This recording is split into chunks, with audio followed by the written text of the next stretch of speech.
하나님을 보면 두 종류의 사람이 나오게 되죠. 바로 의인과 악인입니다. 그런데 이걸 좀 더 자세하게 우리가 나눠보면 이렇습니다. 복받을 의인과 망할 악인, 그렇게 되는 거죠. 복받은 의인과 망한 악인인데, 복받을 의인과 망할 의인, 바로 여기에 우리가 적용을 받는 거죠. 복을 받은 사람이 우리가 삶을 살아가는데 그 복을 유지하기 위한다면, 그 복을 유지한다면 어떤 삶을 살게 되는 것인가? 물론 하나님의 말씀에 순종은 축복과 아주 밀접한 관계가 있습니다. 하나님의 말씀에 순종하지 않고는 아무런 복이라는 건 받을 수가 없어요. 하나님 말씀에 순종해야 한다는 건 전제로 하고, 오늘 말씀에 두 종류의 사람인데요. 이 복 받은 의인은 뭐냐? 복 받은 의인, 하나님이 요구하시는 대로 사는 사람. 그렇습니다. 하나님이 뭘 요구하실까요? 성경 말씀에 나와 있습니다. 하나님 말씀에 나와서 그 말씀대로 행동하며 살아라는 것입니다. 그것이 바로 복 받은 의인입니다. 그러니까 복 있는 자는 복을 받은 자요. 지금 복을 받은 자 상태를 말하고 있습니다. 그래서 1절에 복 있는 자는 복 있는 의인에 대하여 라고 말할 수 있겠는데요. 먼저 우리가 기억해야 합니다. 누굽니까? 우리는 하나님의 자녀입니다. 우리는 이미 예수 그리스도 말미암아 의롭다함을 입은, 우리는 의로운 자예요. 의인이에요. 그러니까 우리에게 해당되는 말씀이에요. 이게 너희 복 받았으니까 이렇게 살아라. 뭔가 복을 받기 위해서의 신앙이 아니라 복을 받은 자로서의 삶을 살아야 한다는 걸 말씀하고 있는 것입니다. 물론 당시 이스라엘 백성도 동일하게 적용됩니다. 그들도 이미 하나님의 백성이 되었고 축복을 누리는 백성들이에요. 그들이 애굽에서 종노릇 한 400년을 모세를 통해서 구원하나요? 하나님 광야 40년과 요단강을 건너고 여리고성을 무혈 입성하고 가나안 땅을 입성하게 해요. 그들에게는 젖과 꿀이 흐르는 그 가나안 땅에 놀라운 축복의 땅으로 그들을 인도하셨지 않습니까? 왠지 그들은 그걸 누리지 못한 거죠. 그렇게 살지 못했던 거죠. 그래서 복 있는 의인 세 가지가 나오는데요.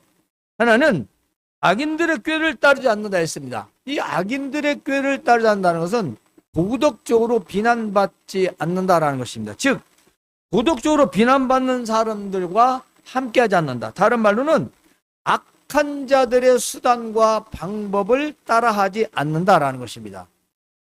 그래서 악한 자라고 하는 것은 정말 나쁜 사람. 그런데 중요한 게 있어요. 세속인, 안 믿는 세상 사람들의 수단과 방법을 따라하지 않는 것도 포함이 됩니다. 왜냐하면 성경에서 의인과 악인은 하나님의 백성이냐 아니냐, 여호와를 섬기냐 안 섬기냐, 예수 그리스도를 믿느냐 믿지 않느냐, 이걸로 우리는 의인이요 악인을 구분하기 때문에 내 굉장한 친한 친구요, 형제요, 자매요, 가족을 할지라도 그는 하나님 앞에서는 악인이에요. 어쩔 수 없어요. 내 자식도 악인인 거예요. 내 자식이지만, 내 형제지만, 남편, 아내지만 안 믿으면 악인이에요. 하나님 앞에서는 악인이라고 할 수밖에 없어요. 다른 뭘로 표현할 수가 없어요. 중간 그런 거 없어요. 네. 어쩔 수 없습니다. 우리가 대놓고는 할 수 없죠. 대놓고는 해서도 안 되고, 그러나 영적으로 보면 악인이란 말이에요. 그 세상 모든 사람들이 내 마음에 들고 절친이고 친구를 할지라도 그가 믿지 않는다라면 그가 모든 쓰는 수단과 방법 이런 것들은 다 뭐겠습니까? 하나님 앞에서는 그냥 악의 행동이지요. 물론 거기에는 선한 행동도 있습니다. 네, 선한 행동도 있죠. 그걸 말하지는 않습니다. 본질적으로는 그렇다는 얘기고, 악한 자들의 수단과 방법, 특별히 오늘날 현실의 가장 중요한 편법입니다. 살살 빠져나가는 이거 사용하지 마십시오. 큰일 납니다. 여러분도 안 그러겠지만 요즘에 온라인상에서 수도 없는 많은 정보들이 오고 가면서 또 자녀들 교육 문제 특별히 그리고 부부간의 문제 이거 잘못된 정보들 많거든요. 그 정보 믿지 마세요. 또 얘기죠. 팩트 체크하십시오. 하나님 말씀으로 팩트 체크하시기 바랍니다. 하는 건 정답이 없어요. 하나님 말씀으로 이건 아니네 그래야지 다우라 다 맞고 그러나 그건 진리가 아니라는 것입니다. 그래서 악인들이라는 것을 도덕적으로 빛난 우리는 나하고 친하고 그렇죠. 잘해주면 좀 잘못해도 그 사람을 좀 이렇게 편들어주고 싶어 하잖아요. 나하고 좋은 관계니까. 근데 도덕적으로 비난한 사람하고 함께하지 마라 그 말이에요. 쉬운 우리나라 말로 말하는 거예요.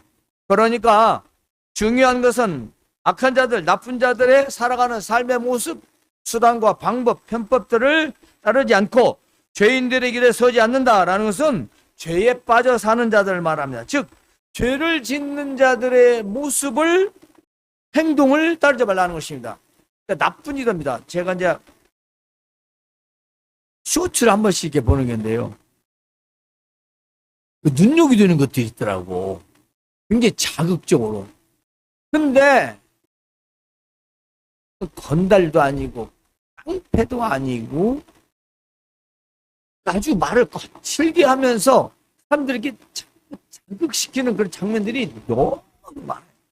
육체적인 관계는 말할 것도 없고 그런데 사람들은 그걸 나도 모르게 마치 자신이 뭔 영웅이 된 것처럼 그런 걸 따라하려고 하는 게 있어요. 그게 마치 부러워는 나도 그렇게 해볼까? 내가 뭔가 세 보이는 젊은 사람들 그런 거 많이 있죠. 그런데 이런 음란한 거나 거칠은 것이나 악한 것이나 이런 것들의 겉모습 그들 살아가는 생활 누리는 것들 이런 거 따르지 않는다는 것입니다. 오만한 자들이라는 것은 무엇을 말할까요? 남을 비웃고 조롱하는 걸 말합니다. 그 남을 무시하고 조롱하고 비웃는 자들과 함께 있지 말라 이 말이에요. 안 있는 게 좋아요. 함께하지 않는 게 상책입니다. 그 말하면 나와버려야 됩니다. 남 비난하고 조롱하고 욕하고 흉보고 그러면 그 자리다 바빠서 하고 나와야 돼. 아니 그게 하지 말래잖아요. 하나님께서 누가? 하나님 자녀니까. 우리 복을 받은 자녀예요. 하나님의 특별한 은혜를 받아서 우리 하나님의 자녀가 됐어. 모든 하늘의 축복, 땅의 축복을 약속을 다 받아서 우리 누려야 할 특권을 가진 자들이에요. 그런 자들이 그들과 함께 할 수 없죠. 끝나고 단절하고 딱 그럴 수 없잖아요. 그런 말 나오면 조용히 나는 약속이 있어서 바쁘다. 그 자리를 뜨는데 대부분 앉아서 같이 주고받고 하지요. 여러분들은 안 그럴지 몰라도 말입니다. 2절에서 뭐라고 하냐? 그러지 말고 오직 여호와 율법을 즐거워하여 그의 율법을 주야로 묵상하는 자로다 그랬습니다. 여러분 오직이라는 건 꼭 반드시라는 것인데요. 이렇게 악인들, 죄인들, 오만한 자들의 그런 모습, 행동들 가지도 있지 않고 복을 받은 사람은 율법 하나님의 말씀을 좋아한다는 것입니다. 즐거워한대요.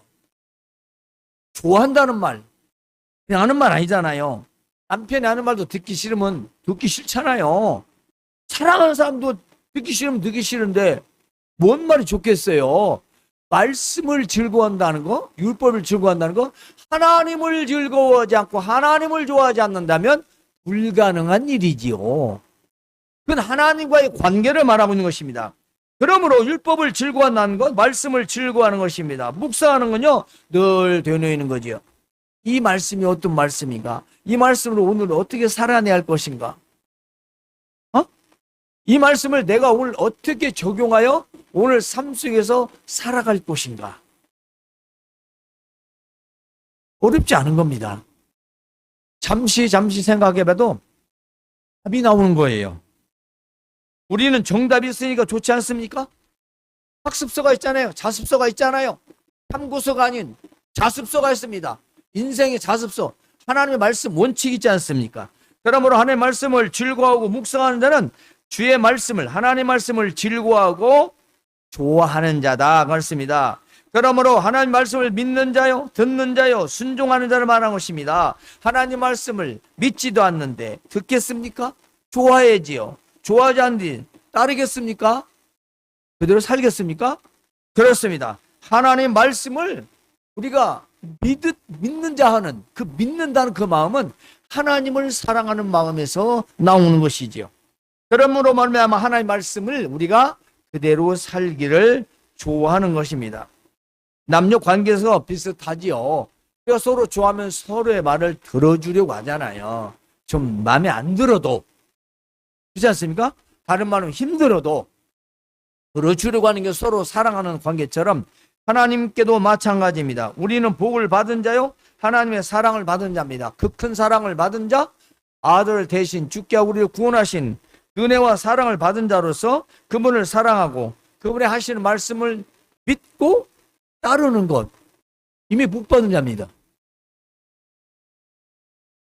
그러므로 지금 우리가 보는 것, 듣는 것, 따라가는 것, 살고 있는 것, 그 뿌리가 어디인가를 우리는 기억해야 합니다. 즉 말씀에 근거한 삶인가, 말씀을 따라가는 삶인가, 내 삶이 말씀에 근거를 뒀다라는 것은 거기 예배당처럼 살아라는 말이 아니라 이게 옳은 것인가, 이게 하나님의 뜻에 부합이 되는가, 이거 하나님의 뜻은 거스르지 않는가, 이런 뜻가 아닌가, 우리가 잠시 생각만 해도 충분히 알 수 있습니다. 이게 뭐 고시자, 뭐 사법고시가 아니잖아요. 그냥 봐도 이건 나쁘고, 이건 아니다. 금방 알 수 있는 거거든요. 그 정도는 우리의 신앙은 있거든요. 충분히. 그렇기 때문에 오늘 이것이 말씀에 근거한 것인가, 말씀에 뿌리를 내리고 있는 것인가, 여러분 우리는 지금 무엇을 믿고 듣고 따르며 사는가를 한번 생각해 볼 필요가 있습니다. 그러므로 복 있는 사람은 말씀을 즐거워하고 그 말씀에 뿌리를 내리고 사는데, 그 증거로 3절을 한번 보겠습니다. 3절을 보면은 그는 시냇가에, 다 같이 읽어봅시다. 시작. 그는 시냇가에 심은 나무가 철을 따라 열매를 맺으며 그 잎사귀가 마르지 아니함 같으니 그가 하는 모든 일이 다 형통하리로다. 아멘. 자, 여기서 가장 중요한 게 뭐냐면 시냇가에 심은 나무입니다. 자, 나무가 화초가 물이 있어야 자라죠. 사람도 물입니다. 그런데 나무가 물이 없다? 이미 말라 죽은 거죠. 그런데 그 나무가 육지에 있을지라도 물기가 있으니까 살아나지만, 만약에 물가, 더불이 많은 물가에 나무를 심겨졌는데 그 나무 심긴 나무가 뿌리가 어디로 향하겠습니까? 당연히 물속으로 향하게 되죠. 애가 살아야 되니까. 그러니까 영양 공급을 받기 위해서는 그 뿌리가 어디로 내야 됩니까? 물을 향해야 되죠. 그러면 우리가 복 있는 사람은 어떤 사람이냐? 시냇가에 심은 나무와 같다, 그 말이에요. 그러면 우리는 하나님 말씀에 뿌리를 내리고 있는 것과 같다. 즉 하나님 말씀에 근거를 두고 살아야만이 그 말씀에서 내가 영향을 받아서 내 삶을 살아낸다는 것입니다. 나에게 주신 축복을 누리게 된다는 것입니다. 뿌리를 내리지 않는데 그것이 잎사귀가 푸르며 열매가 맺겠습니까? 절대 그럴 일이 없죠. 우리 인생이 진정 참되게 풍요롭겠습니까? 그건 아닐 것입니다. 우리는 하나님의 말씀에 뿌리를 내려야만이 우리는 생명을 공급받습니다. 세상에서는 물질을 원할지 몰라도 우리는 생명입니다. 이 땅에서 올바르게 의롭게 살아내는 생명력, 우리의 믿음을 지키며 하나님을 기쁘시게 하며 살아가는 그 능력, 바로 그건 하나님 말씀에서 우리는 공급을 받는 것이죠. 그래서 물을 잘 공급받아서 철철마다 공급을 받아 열매를 맺는 그런 나무가 된다는 것입니다. 이런 사람이 성경에 많이 있지만 우리가 요셉을 한번 들어볼까요? 자, 요셉을 보면 요셉은 형들에게 시기와 질투를 받아서 결국 미디안 상인에게 팔려가고 애굽의 보디발 장군 집에 노예로 팔려갑니다. 그렇죠? 그런데 하나님께서 노예가 뭐가 되냐면 그 가정 총무야. 온 집안의 일을 다 총괄하여 맡기는 총책임자로. 아니, 노예가 그 말이 됩니까? 말이 돼요? 말이 안 돼요. 그때나 지금이나. 왜 그런가 하면 잘 들어보십시오. 그러죠? 그런데 보디발의 아내가 유혹을 해가지고 거절했더니 어디에 들어갔어요? 옥에 갇혔어요. 근데 옥에 갇혔더니 옥 안에서 뭐래요? 한수장. 하하하. 죄수가 죄수를 지키는 사람은 어느 거야? 왜 그럴까요? 뿐만이 아닙니다. 그 안에서 놀라운 일이 벌어져요. 꿈을 해몽하는 지혜를 주시다 했어요. 우리가 떡 맡은 장, 술 맡은 관원의 꿈을 해석해서 어떻게 됩니까? 그 꿈들이 이루어지잖아요. 그런데 까맣게 잊어버리고 있던 그때에 애굽왕이 꿈을 꿉니다. 이게 도대체 무슨 꿈이야? 우리가 알다시피 7년, 6년, 7년, 6년의 꿈이죠. 이걸 풀이를 하자 왕이 총리로 세워버린다. 애굽의 총리로. 그리고 그 애굽의 7년 풍년을 통해서 엄청나게 백성들에게 많은 곡식을 사들여요. 그리고 영토를 넓히고 기근 때 팔아서 영토를 넓힙니다. 그러니까 그 7년 기근에 전국이 온 세상이 다 흉년 들었더라는데 그때 자기를 바라보는 형제들을 만나게 되고 그리고 아버지를 만나며 그들의 가족 75명 이주를 하게 됩니다. 어디입니까? 바로 애굽으로 말입니다. 거센 땅으로. 그리고 거기에서 이스라엘의 12지파 민족이 시작됩니다. 그리고 사병이 있다 모세를 통해서 하나님 구원하시고 그들은 가나안 땅으로 들어가게 되었지요. 여러분, 우리가 요셉이 굉장히 억울할 건데 잘못도 없이 말입니다. 그 억울함, 시련, 고난, 고통 중에서 하나님의 말씀이 중요한 게 있습니다. 창세기 39장 3절, 4절을 보면은 뭐라고 썼냐면 이렇게 기록되어 있어요. 요셉은 범사에 하나님이 함께 하심으로 형통하게 하셨더라 그랬어요. 범사의 모든 일에 함께 하심으로 형통하였더라. 왜 함께 하셨을까요? 왜 함께 하셨을까요? 우리가 그게 중요합니다. 요셉의 믿음은요, 어떤 상황에서도 하나님을 신뢰하는 사람이었습니다. 즉, 다시 말하면은, 우리가 하나님 말씀의 근거, 뿌리를 두고 살았다라고 볼 수 있는 대목이 하나 있습니다. 바로 그래서 보디발 아내가 유혹을 했을 때 뭐라고 합니까? 모든 거 다 맡겼는데 주인이 나한테 맡기지도 않았을 뿐더러 하나 더 큰 게 있다. 아니 내가 이 큰 악을 행하여 내가 하나님께 죄를 지을 수가 있습니까? 죄, 율법입니다.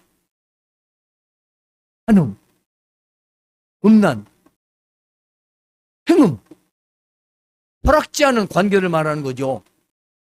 내가 당신을 이렇게 하는 건 하나님 죄라는 건 하나님의 말씀에 하나님을 근거, 하나님 말씀 뿌리를 내리고 있는 그 믿음 때문에 누가 보든지 보디발이 있든지 없든지 그는 죄를 질 수가 없다는 겁니다.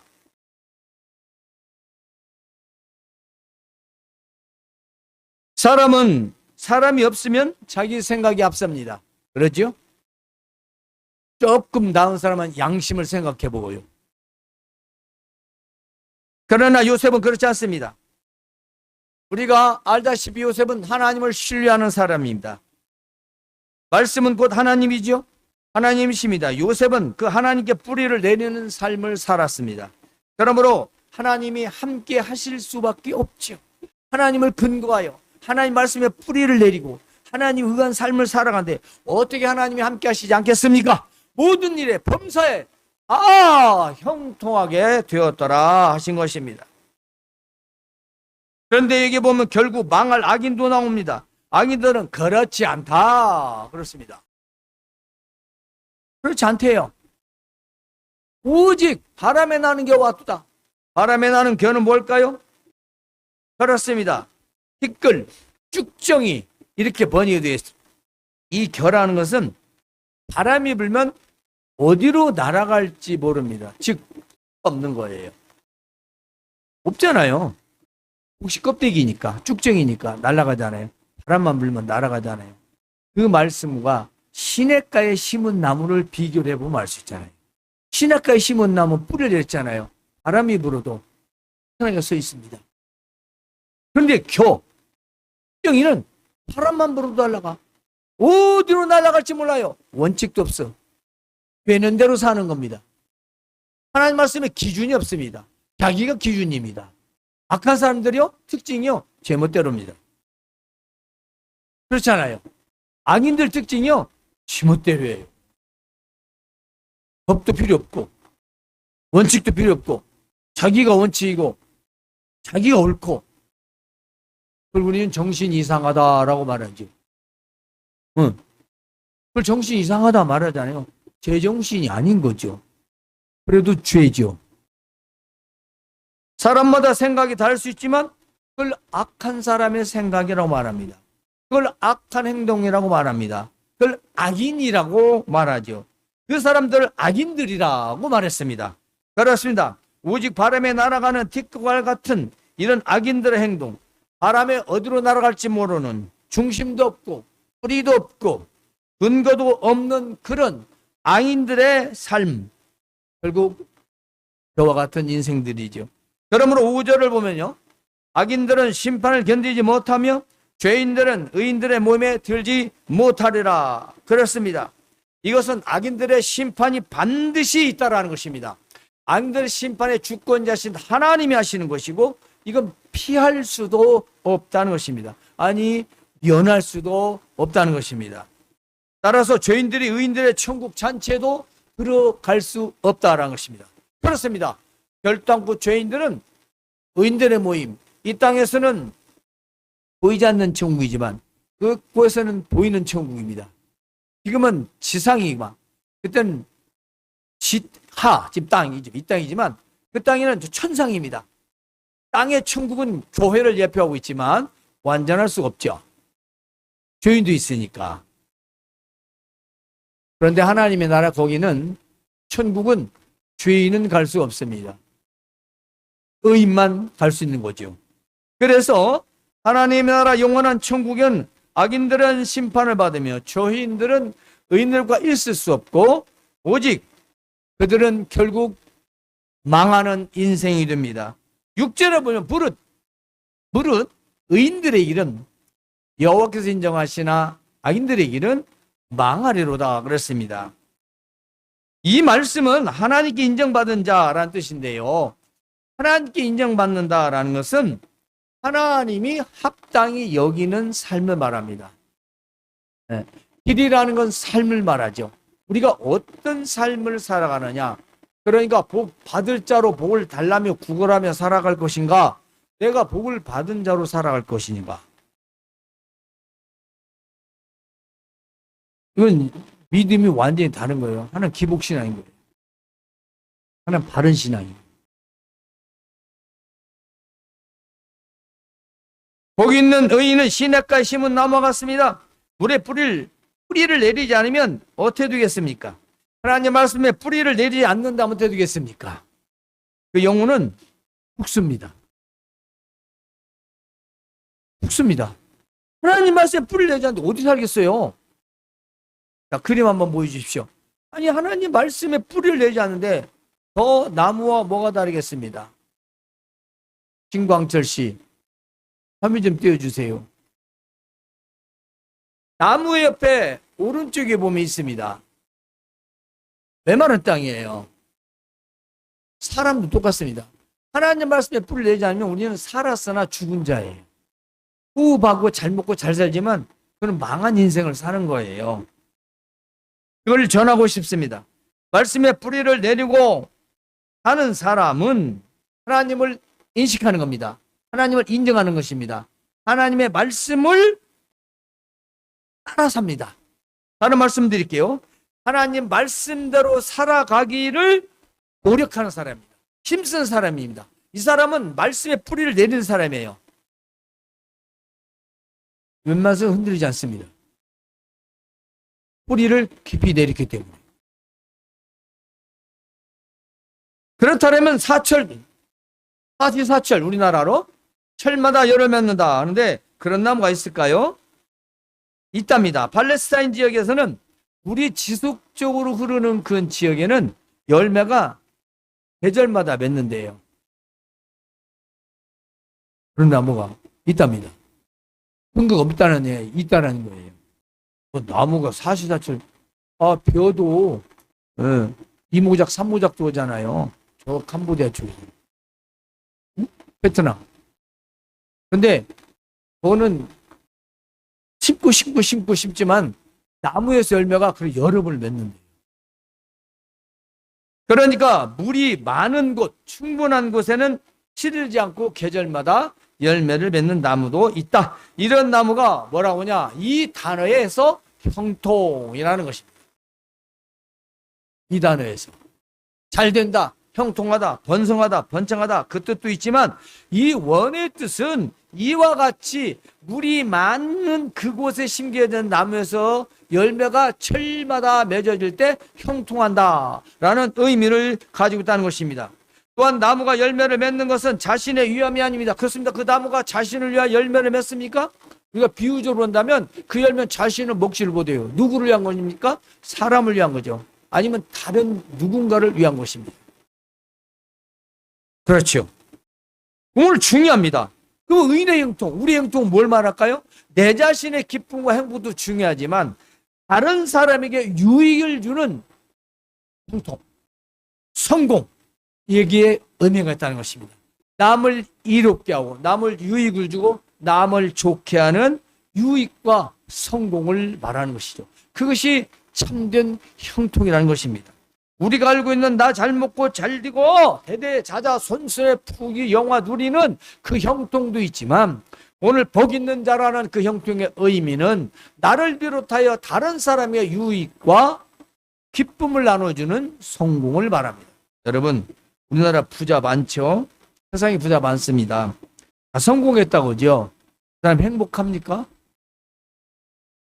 뉴스 보면 비극적인 게 많던데. 그러니까 복 있으면서 의인인 사람은 많지 않더라고 말입니다. 잘 먹고 잘 살고 누리는 호의호식하는 그 사람들, 소위 부자라고 하는 사람들이 의로운 사람이 많지 않아요. 우리는 복을 받았는데 의롭다라는 겁니다. 차원이 달라요. 돈 있고 의롭지 못한 것보다 돈은 좀 적더라도 의로움이 좀 남을 이롭게 하고 유익을 주고. 응? 따라서 우리가 하나님 말씀의 뿌리를 두고 산다면 어렵고 힘든 시기에도 계속해서 열매를 맺는 나무와 같을 것이다 라는 말씀인 것입니다. 따라서 하나님 말씀의 뿌리를 내리고 사는 사람은 그가 하는 모든 일이 다 형통하게 될 것이다. 당시 이스라엘 백성들에게 형통함이 하는 것은 첫 번째로는 육적이 아니었습니다. 영적, 윤리적 차원으로 사용했던 단어입니다. 그리고 이 참된 형통은 하나님과 약속과 순종과 축복 이 세 개가 연결이 되어 있어요. 그러니까 하나님과의 약속을 지키는 순종, 거기에 따른 축복, 이런 관계 속에서의 형통이라는 단어가 여기에 기록이 된 것입니다. 따라서 구약의 형통은 우리의 자신의 목표 이루는 겁니다. 일반적이죠. 또 하나 일의 성공입니다. 또 평화와 안전 속의 삶을 살아가는 것을 의미했습니다. 그러니까 오늘 우리가 말하는 이 형통, 일반적 형통이요. 참된 형통은 하나님 말씀에 순종함으로 얻어지는 것, 다른 말씀으로는 하나님 말씀을 듣고 순종하는 것을 원칙으로 사는 삶을 말합니다. 그런데 그 삶이 때로는 축복으로 이어지기도 하는데 때로는 엄청난 시련과 고난으로 연결되기도 한다는 거죠. 그리고 의롭게 살아가는데도 의인도 고난을 받는, 마치 욥처럼 그런 고난 중에 또 다른 합절의 축복을 누리는 그런 기쁨과 평안도 있다는 것입니다. 우리가 그걸 정형화시킬 수 없다는 것이죠. 그걸 고정시킬 수 없습니다. 왜냐하면 하나님이 하시는 거니까. 우리의 의도대로 되지 않는다는 거죠. 그러므로 우리는 복을 받은 자로 살아간다는 것입니다. 현재 우리의 삶이 지치고 힘들고 어려울지라도 또 미래가 불확실하다 할지라도 우리는 하나님의 자녀로서 이미 복을 받은 자들이라는 사실을 잊어서는 안 됩니다. 우리의 삶의 소직 하나님의 말씀에 시냇가에 뿌리를 내려야 영양 공급을 받을 수 있기 때문인 것입니다. 그리고 형통이라는 뜻은 또 이런 뜻이 있어요. 밟고 건너가다, 막히면 뚫고 가다, 이런 또 의미가 있어요. 형통에는. 그리고 말은 잘 먹고 잘 살고 번성하고 번창하고 이것만 있는 게 아니다. 고난이 닥쳤을 때 그걸 이기고 나가는 힘을 주신다. 그게 형통하는 것이죠. 나갈 수 있는, 전진할 수 있는, 넘어갈 수 있는, 지나갈 수 있는, 뚫고 나갈 수 있는, 바로 그 힘이 형통이라는 것입니다. 하나님께서 그렇게 해 주신다는 것입니다. 성도 여러분, 정리합시다 이제. 자, 복 있는 사람은 어떤 사람들일까요? 한마디로 악인들의 길을 거부하는 것입니다. 악인들의 길. 악인들이 하는 그 삶을 거부하는 거예요. 어떤 식으로든 거부하는 겁니다. 도덕적으로 비난받는 사람들 따르지 않고 죄에 빠져 사는 사람들을 길을 가지 않고 남을 비웃고 조롱하는 사람들과 함께 있지 않고, 기억하십시오. 요셉도 뿌리치고 함께 있지도 아니하였더라 그랬어요. 죄를 안 지으려면 냉정히 합니다. 다른 법 없어요. 사정 봐주고 어쩌지 그러다 같이 죄 짓는 거예요. 그러니까 함께 있지도 마라. 오직 하나님 말씀을 즐거워하라. 예, 하나님과 관계가 좋아야 돼요. 그래야 그분의 말씀을 좋아하거든요. 따라서 복 있는 의인은 말씀을 즐거워하고 그 말씀에 뿌리를 내리고 삽니다. 따라서 하나님께 인정받는 삶과 형통의 삶을 살게 되는 것이지요. 성도 여러분, 오늘 우리는 이러한 복 있는 의인의 삶을 살아가실 주님의 이름으로 축원합니다.